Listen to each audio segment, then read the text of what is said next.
Okay sir. అదే నిన్న చూసాము ఈ వీరవల్లి హై స్కూల్లో పిల్లవాడు కొట్టడం అనేది వైరల్ అయింది వీడియో. యాక్చువల్గా టీచింగ్ స్టాఫ్ మీద దాడి అని వచ్చింది.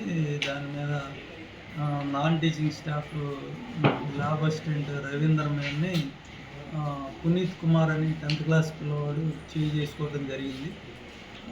అది ఆ సంఘటన గురించి గౌరవ జిల్లా కలెక్టర్ గారి ఆదేశాల మేరకు మా కమిషనర్ గారి ఇన్స్ట్రక్షన్స్ మేరకు నేను ఈరోజు పాఠశాలను సందర్శించడం జరిగింది. అదొక బ్యాడ్ ఇన్సిడెంట్. మరి పిల్లల్లో క్రమశిక్షణ లేకపోవడం అనేది బాధాకరం. అది పేరెంట్స్ గైడెన్స్లో లోపం కూడా కనబడుతోంది. ఆ లాంగ్వేజ్లో దీని మీద విచారణ చేసి పిల్లవాడి భవిష్యత్తును కూడా దృష్టిలో పెట్టుకొని ఫర్దర్ యాక్షన్ తీసుకోవడం జరిగింది. అదే ముగ్గురు పిల్లలు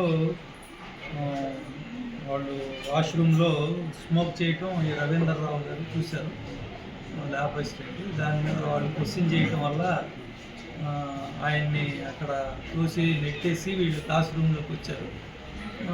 దాని మీద ఆయన క్లాస్ రూమ్లోకి వెళ్ళి ఎందుకు నన్ను ఇలా తోసేసి రావడం ఏంటని అడగటం మీద మళ్ళీ అగైన్ పునీత్ అనేవాడు చేసుకున్నాడని మా ప్రాథమిక విచారణలో తేలింది. అది అట్లాంటిది ఏదైనా ఉంటే హెడ్ ఆఫ్ ది ఇన్స్టిట్యూషన్ దృష్టికి తీసుకురావాలి, హెచ్ఎం గారి దృష్టికి తీసుకురావాలి, అయితే ఇక్కడ ఎంఈఓస్ ఉంటారు వాళ్ళ దృష్టికి తీసుకురావాలి, డిప్యూటీ డిఓ గారి దృష్టికి తీసుకురావాలి.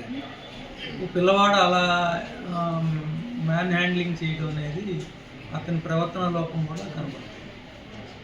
అది ఈయన బూతులు తిడతాం అనేది సమర్థనీయం కాదు. తిట్టినా కూడా ఆ విషయాన్ని హైయర్ అథారిటీస్ దృష్టికి తీసుకొచ్చి వారి నోటీసులో పెట్టాలి, కానీ స్వయంగా వెళ్ళి చేసుకోవడం అనేది సమర్థనీయం కాదు. అది ఒక ఇండిసిప్లైన్ అనేది showing indiscipline of the student.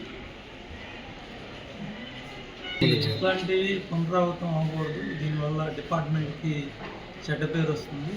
కాబట్టి మీ పాఠశాలలో ఇలాంటి సంఘటనల వల్ల ఎక్కడో చిన్న అనుకోని ఇలాంటి బ్యాడ్ ఇన్సిడెంట్స్ వల్ల ఎంటైర్ డిపార్ట్మెంట్కి బ్యాడ్ నేమ్ వస్తుంది. కాబట్టి ఇలాంటివి జరగకుండా చర్యలు తీసుకోమని స్టాఫ్ అంతా చెప్పారు. అన్ని స్కూల్స్లో అయితే ఇలా లేదు, అన్ని స్కూల్స్లో లేదు. ఇట్లా ఏదైనా కౌన్సిలింగ్ అనేది తీసుకోవడం జరుగుతుంది. కౌన్సిలర్స్ని కూడా అపాయింట్ చేస్తున్నారు డిపార్ట్మెంట్. ఎవరైతే పిల్లలు దారి తప్పుతున్నారో వాళ్ళకి స్థానిక పోలీస్ స్టేషన్, పోలీస్ సిబ్బంది ద్వారా, తహసీల్దార్ గారి ద్వారా, డిపార్ట్మెంట్ పరంగా ఉండే కౌన్సిలర్స్ ద్వారా కౌన్సిలింగ్ ఇచ్చి వాళ్ళు మెయిన్ స్ట్రీమ్ తీసుకొచ్చే విధంగా చర్యలు తీసుకోవాలి.